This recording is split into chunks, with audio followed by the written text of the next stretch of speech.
Today we are going to talk on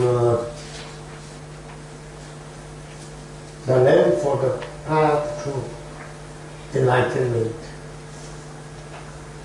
written by Atisha, Dimpakara, who was a great scholar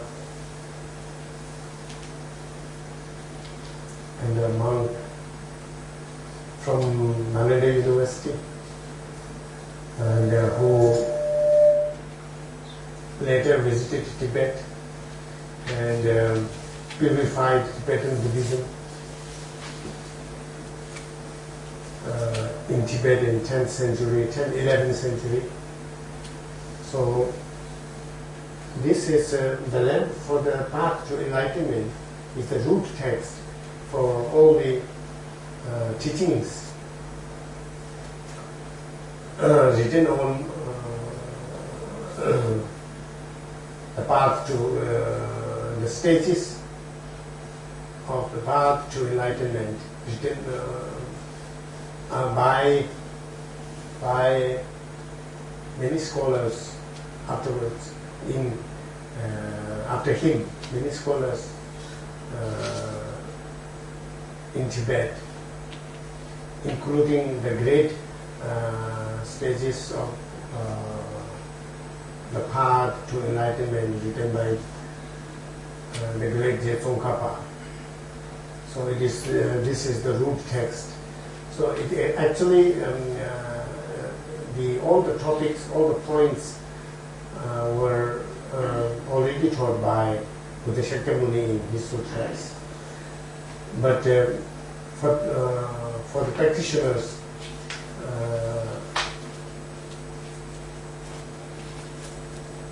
Atisha has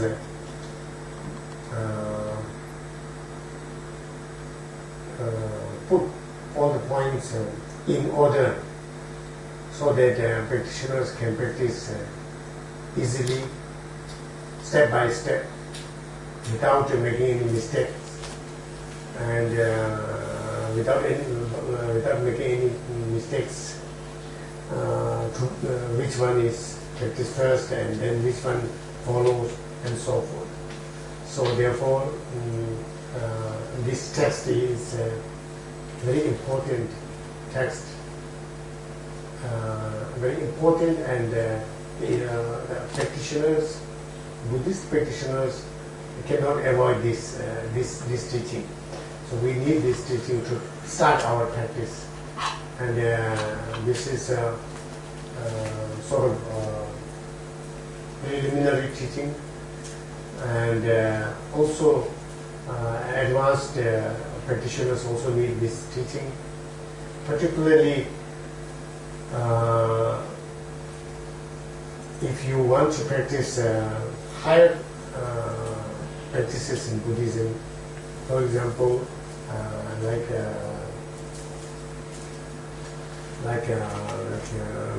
highest yoga tantra practices and so forth. You need to practice. You need to become familiar with this teaching, and you must have heard about this teaching. You must have contemplated on this teaching, and you must have meditated on this teaching. And then after that, when you get ready, then you are supposed to take higher initiations, and then you get engaged into the higher tantra practices. So without having these preliminary practices, if you just jump into higher tantric practices, they may not be results. And even if there will be some result, it can be not much of use, and sometimes it can be harmful also. So therefore, we have to be very careful, and we must try to understand fully about this meaning first, and then you get ready, and then eventually we must try to get into higher practices, because we are fortunate that we were born in this period, and which in this period where the highest teachings are still alive, and gurus are available who can teach, who can instruct, properly, and who can teach us properly. So that those gurus are available. So at that moment, at that time, we must be able to utilize this opportunity properly. But we should not actually miss this opportunity, because we will not be able to meet with this opportunity in the future. It would be very difficult to come across with this great opportunity. So we have to realize that. So for that we must get prepared. And for that we are going to try to understand the meaning of this teaching. Tibetan society, they always would like to have higher tantric initiations, empowerments, and then try to do some higher retreat without having preliminary practices. There are many of them are there like that, and that is you obviously make some prints, not much use and not much result, because okay, now it's okay, I think. So to listen to this teaching, as usual, we must cultivate our motivation, generate our motivation with buddhicit. So we must be mindful in buddhicit. We must contemplate on buddhicit in order to help all sentient beings. I would like to attain Buddhahood, because when I get myself fully enlightened, then I will be able to help all sentient beings without any effort. So that is what I want to do. Make sure that is what you want to do. Okay? So why you want to help other people? Because we all are suffering in this samsara. Nobody is free from samsara, irrespective of your position, irrespective of rich and poor, irrespective of white and black, and so forth. So, and then including animals, including devas, including spirits, hungry ghosts. So all sentient beings, we are in the same situation. We all are suffering. Some are suffering more, some are suffering a little less, slightly less. But we all are in the ocean of suffering. So some are on the surface, some are in deep down. So only that would be the difference. But we are in the ocean. We couldn't get out of the ocean. Right? So we all need to get out of the ocean. Everybody has a right to get out of suffering ocean. So therefore, all sentient beings must be freed from suffering. Right? As I wish to be free from suffering, all sentient beings also must be free from suffering. But most of the sentient beings are ignorant. We are slightly better in that sense, because the grace of Buddha, grace of our teachers, masters, our gurus, we are slightly better, because we think about practice of Buddha Dharma, we at least think about Buddha Dharma, and at least we accumulate we try to accumulate some merit. Compared to the majority of the sentient beings, we are still slightly better. We realize that we are in where we are in ocean of suffering. So we realize others, they even don't realize, and they even do not know whether they can get out of that or not. Even though they want to be free, they don't know whether there's a way out. But we know there's a way out. So we are very fortunate. So it is our responsibility that others let know that there is way out. And since you are better than the other beings, you must feel compassionate towards those beings, because they are just ignored. No matter how rich they are, no matter how powerful they are object of compassion, because they are in fact much more weaker than us, much more poorer than us. So we must feel compassionate towards them. Not only for insects or inferior beings, but so-called superior beings. They are also object of compassion, because they haven't met Buddha Dharma. They have no knowledge about the Dharma. They are absolutely ignorant. So they don't see the way out from the ocean of suffering. So now it is our responsibility, moral responsibility, to help these people. So yes, I would like to help. Yeah, that is a very good idea. It's a moral responsibility. But how I can help them? Because I myself drowning in the ocean, in that ocean, so how I could help them?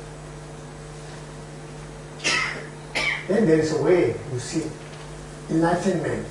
If I get enlightenment, if I will be enlightened fully, then effortlessly I will be able to help numerous sentient beings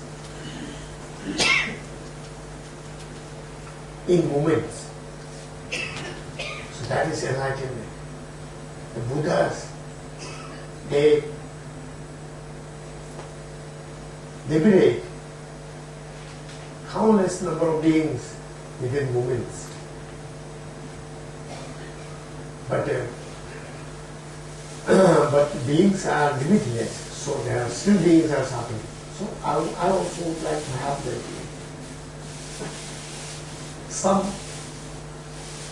Some beings, sentient beings, are to help Buddhas to help particular sentient beings.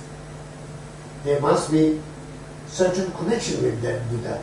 Without any connection with that Buddha, the Buddhas are sometimes helpless, because of this interdependent existence. That is the nature of all phenomena, compositional phenomena. So this is if that is the nature of all compositional phenomena, nobody can change the nature.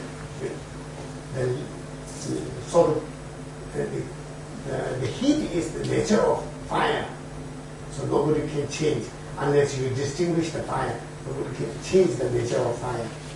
So you cannot make the nature of fire. From heat to cold, right? So interdependent existence is the nature of phenomena. So it is dependent upon each other. So beings are dependent on Buddhas. Buddhas are dependent on beings. Because beings are not there, sentient beings are not there, Buddhas have no work, no job. Yes. Buddhas become jobless. So, and then to help sentient beings, they need some connection. Without a connection,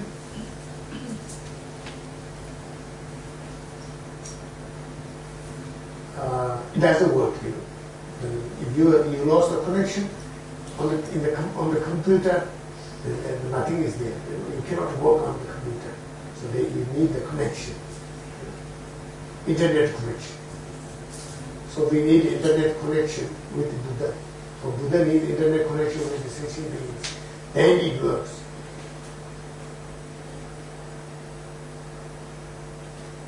So certain sentient beings are more connected with us than many Buddhas. So for them, when we are enlightened, we can help them very fast, faster than other Buddhas. So therefore, there are so many sentient beings who need my help. Okay? So I want to help them. It's my moral responsibility. And in order to help them, I should be enlightened, because in this situation, I can do nothing, almost nothing. Because maybe you can give some money, but that will help him just for a day or two, or for a month, or for years. But maybe you can help him with money for whole life. But if you compare with his all future lives, that is like a moment. So there's not much. That is a good thing that we help them in different ways. But it is better. The best way to have is to take them out from the ocean, that ocean that I have just explained. So therefore, I would like to be added. I would like to be enlightened.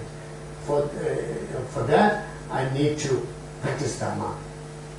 In order to practice Dharma, I need to know. In order to know, I must listen. So I'm going to listen to this teaching. That should be the motivation. Okay? So that is the motivation part that we have done. And now we go to the text, because we are already late, I believe. So the name, title, I will read in Tibetan also, and then you can follow the English translation. The title is Zangpo Lamrim Dharma Shuso, the 11th for the path to enlightenment, prostration or pay homage. So all the scholars, great scholars of India and great scholars of Tibet, and they write texts, and at the beginning they always pay homage to Buddhas and Gurus and so forth. So that is mainly to remove the obstacles to complete writing this text. That is the temporal reason. And then ultimate reason is, of course, to benefit this text to other beings immensely. And finally, all sentient beings get enlightened. That is the ultimate reason.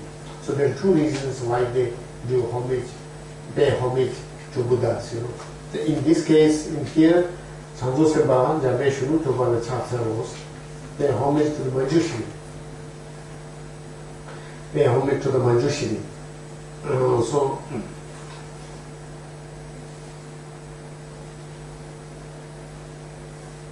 Bodhisattva, the youthful Manjushri.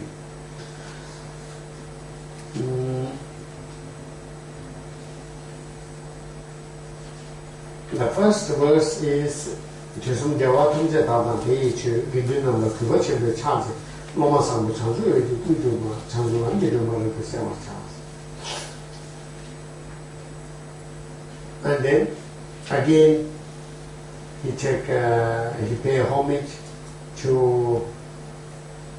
the Buddhas in 3 times and their teachings, and then the assembly. With a great respect, he paid homage to them. Okay. Then Loma Sambo Chanzu to Kurtuba. And then he was requested to write this text by his perfect disciple Zangpo. So I would like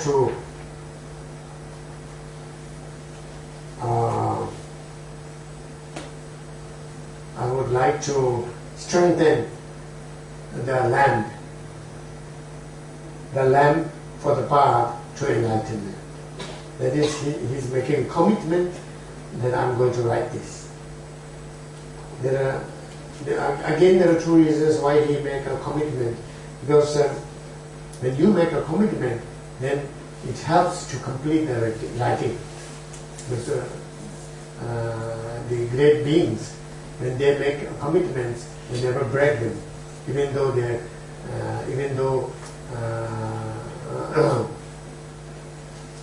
no matter what happens, they will never break their commitments. So therefore, they make a commitment to be able to complete the text thoroughly and without any problems and obstacles.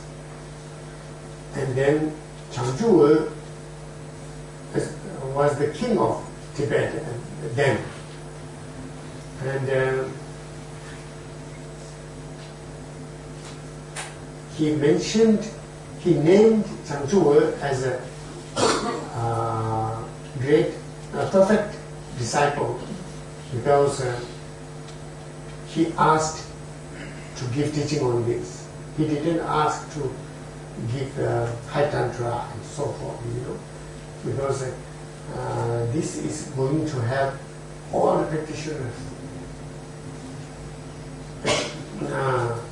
So this is kind of essence of the Dharma. So he was very happy to get that request from this particular disciple, the king. So he called him the perfect disciple. And then he said, I will strengthen the lamp, or I will lead the lamp for the path to enlightenment. Now, the actual text starts. You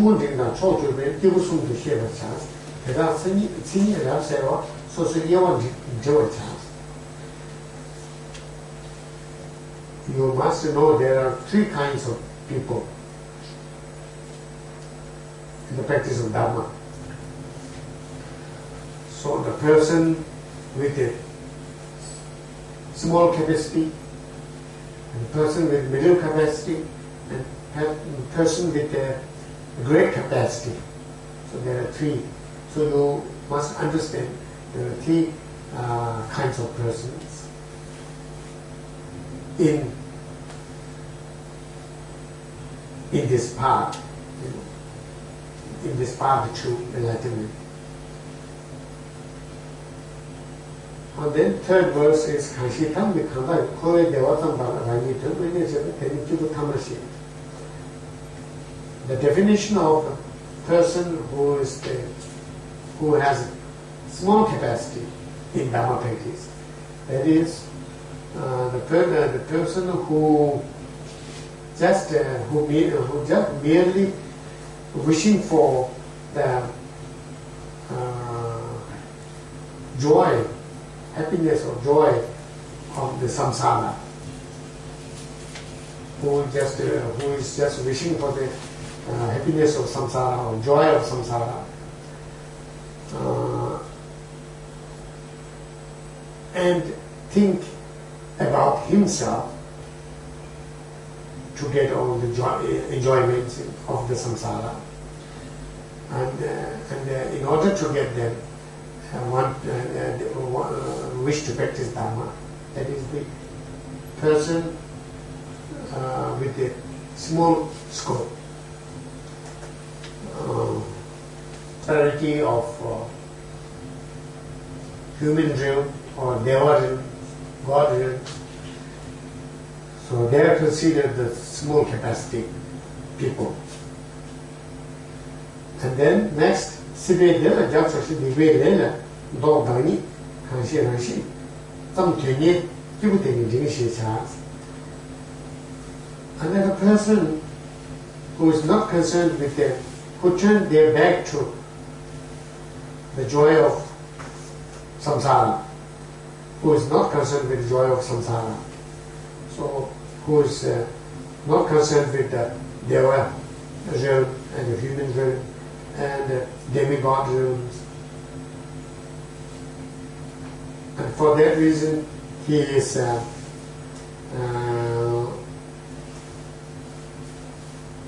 getting away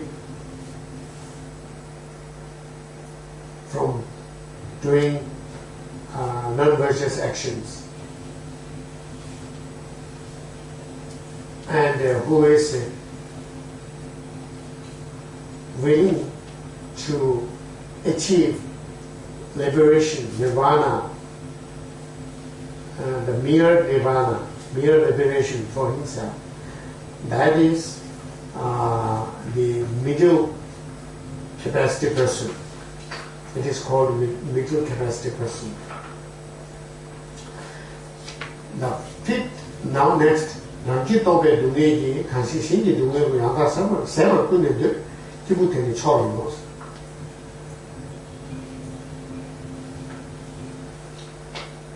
The person who realizes his own, the person who realizes his or her own suffering of samsara, and then, as we just discussed during motivation, and then who get concerned about the suffering of other beings and wish to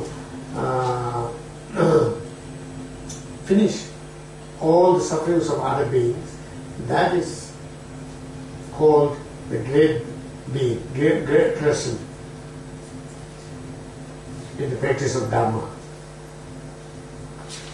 The next sentence is Senje Dhamma Changsu So Dorje Tedala Lamanam Juktembai Yanga Tandi Shemachas. The sentient beings who would like to achieve the supreme enlightenment, I would like to show the method, that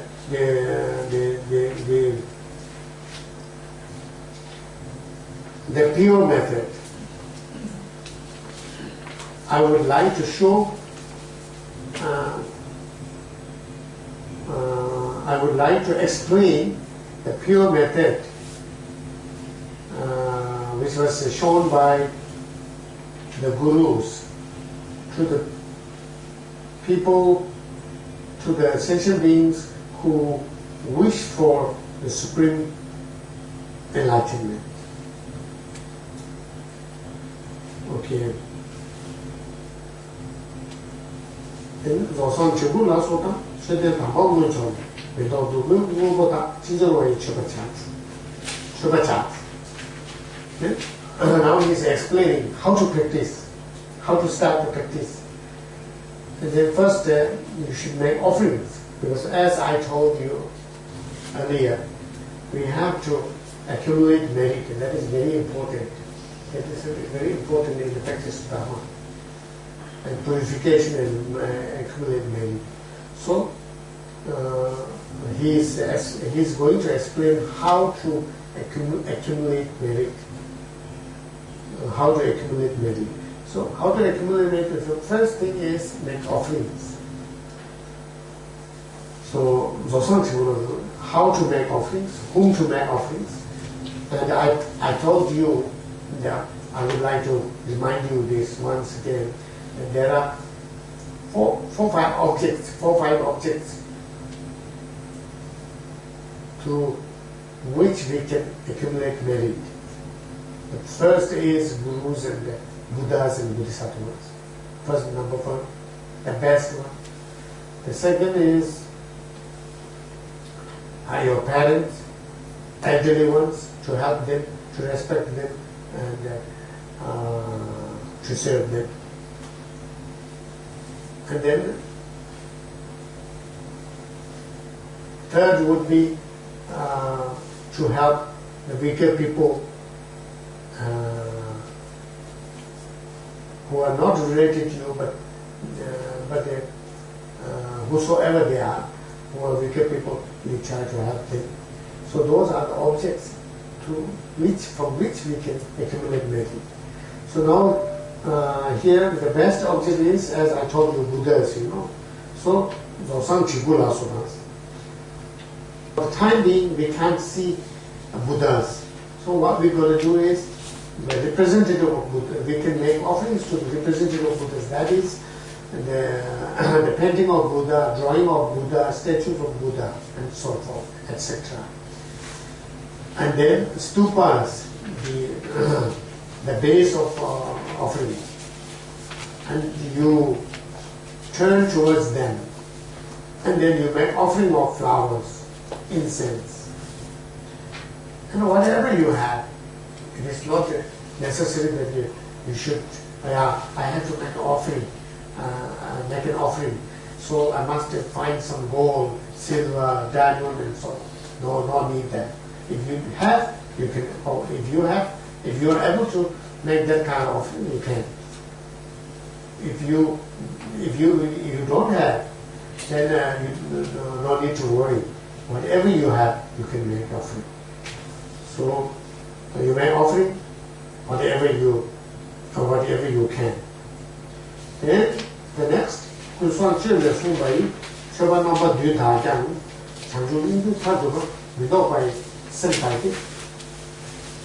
next,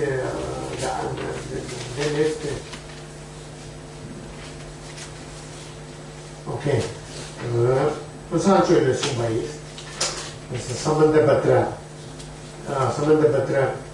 behavior, Samandabhatra conduct, you know, Samandabhatra activities.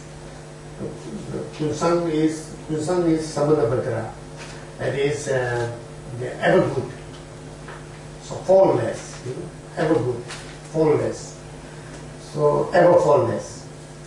So as according to the behavior of ever fallless or ever good, you must do the offerings. And there are 7 kind of offerings that you can make. That is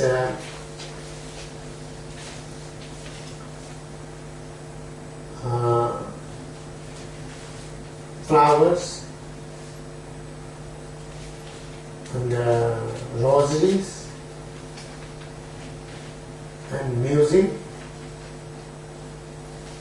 and then perfume,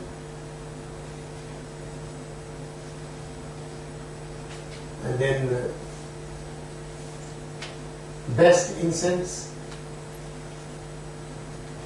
then light, lamp, any kind of illumination. But sometimes people bring white flower. Flower. Huh? Flower, not flower. Pronunciation. Flower, that's very Singapore pronunciation. Singapore pronunciation. I'm right, thank you for your support. So sorry for interruption. No, we are informal. No problem. So please correct me, I'm happy. Yes. Singapore is flower. Okay. So anyway, so that is what we call it. Where are we? Flower. White flower, you know. So when I get momo with white flower, I feel very happy. It's very seldom we can get that. So in Tibet, there's no. With the barley flower dough, then they eat. They melt. They get the butter melted, and then they eat with them. So this the white decoration is representing that melted butter. So afterwards they made it very beautiful, colorful, and then it became sometimes it looks more decoration than offering. No? Yes. So that is later development. So you can imagine a Chinese cake offering, and if you like, you can offer pork. Yeah. So that is. So here is not much pork. In preliminary practices, we more practice with the vegetarian. But when you higher tantric, then non-vegetarian. So then you can practice non-vegetarian also. But here, better vegetarian. So then there are seven. With that is he has given an example with 7 ways of making offerings, and then that is you're going to make this offering till the enlightenment, and you must have full firm commitment that you will not get back from the aspiration for enlightenment. Right? And then kunjosumla rateting, umulhanga sartsune, temujawa chenin, hambutabule chas. Then at the beginning, what you should do is you take refuge in 3 jewels 3 times. While you are taking refuge in 3 jewels, you must do it with deep faith in 3 jewels, and then your physical posture should be that the right knee should touch the floor, and the left knee can be bended. So that is practiced in India. But you can sit down in lotus posture, and you can do it. Or if you have any posture in Chinese tradition, you can do it. That's what I believe. Okay. Then Sanjay Tamjela, Chambe Sanjay one of it, there's also the case of Chiposo to do it, there was. Is it door? Door? North. There's something wrong. I check with the English. Number 11. So when I get momo with white flour, I feel very happy. It's very seldom we can get that. So in Tibet, there's no. With the barley flour dough, they eat. They melt. They get the butter melted, and then they eat with that. So this the white decoration is representing that melted butter. So afterwards they made it very beautiful, colorful, and then it became sometimes it looks more decoration than offering. No? Yes. So that is later development. So you can imagine a Chinese cake offering, and if you like, you can offer pork. So that is. So here is not much pork. In preliminary practices, we more practice with the vegetarian. But when you higher tantric, then non-vegetarian.